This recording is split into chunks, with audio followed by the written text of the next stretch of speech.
सूरत के डिंडोली इलाके में 6 साल के बच्चे के अपहरण का मामला। सूरत क्राइम ब्रांच ने बच्चे को ढूंढ निकाला। पिता ने ही अपने बच्चे का अपहरण कर लिया था। पिता पर 9 लाख का कर्ज था। आरोपी पिता अपने ससुर से फिरौती मांगना चाहता था। घटना का तथ्य यह है कि लापता बच्चे का नाम विजय ताराचंद पाटिल, उम्र 6 वर्ष, निवासी डिंडोली गोवर्धन नगर। बच्चे का उसके पिता ताराचंद पाटिल ने उस समय अपहरण कर लिया था जब वह अपने घर के पास खेल रहा था। सूरत की Dindoli police, DCP, PCB, SOG, LCB police ने उसकी तलाश शुरू कर दी।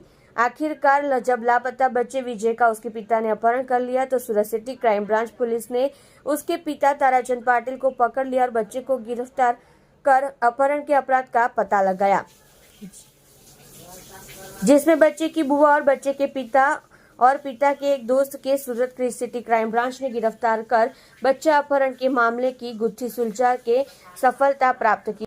आप देख रहे हैं माटी की आवाज न्यूज चैनल को आनंद सिंह ठाकुर के साथ। गई तारीख 6 जुलाई 2024 रोज જીજ્ઞાનગર ડિંડોલી પાસેથી તારાચંદ ઉત્તમ પાટીલના એક 6 વર્ષના બાળકનું કિડનેપ થયો હતો। 6 તારીખે આ બાળક ગુમ થતા એના પિતાજીએ 7 તારીખે પોલીસને ઇન્ફોર્મ કર્યા હતા। તમામ પોલીસ રથયાત્રા બંદોબસ્તમાં રોકાયેલી હતી।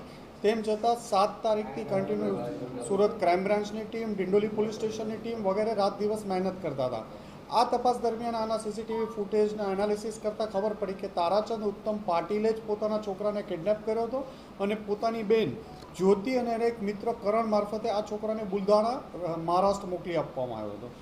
ગઈ મોડી રાત્રે આજ વહેલી સવારે 3 વાગે સુરત ક્રાઇમ બ્રાન્ચની ટીમ અને ડિંડોલી પોલીસની ટીમે એને નંદુરબાર પાસેથી ચાલુ ટ્રેનમાંથી છોકરાને આઈડેન્ટિફાઈ કરી અને બાળક અને એની સાથે કિડનેપિંગ કરણ બંનેને પકડી પાડવામાં આવ્યા હતા। આ ગુનાનો મોટિવ જોતા એવું પ્રાથમિક દ્રષ્ટિએ લાગતું હતું કે જ્યારે એની મધર અને ફાધરને બનતું નહોતું અને એના ઉપર પ્રેશરાઇઝ કરવા માટે એના ફાધર ઉપર દેવું 9 લાખ રૂપિયાનું થઈ ગયું હતું, તો આ એના સસરા પાસેથી રેન્સમ માંગવા કે ખંડણી માંગવાનો પણ એક એંગલ આમાં હોઈ શકે એવું પ્રાથમિક દ્રષ્ટિએ જણાઈ આવે છે। હાલ આમાં એના ફાધર તારાચંદ ઉત્તમ પાટીલ, એની બહેન જ્યોતિ ઠાકરે અને કરણ વાકોડે 3ની ધરપકડ કરવામાં આવી છે અને આગળની તપાસ ચાલુ છે।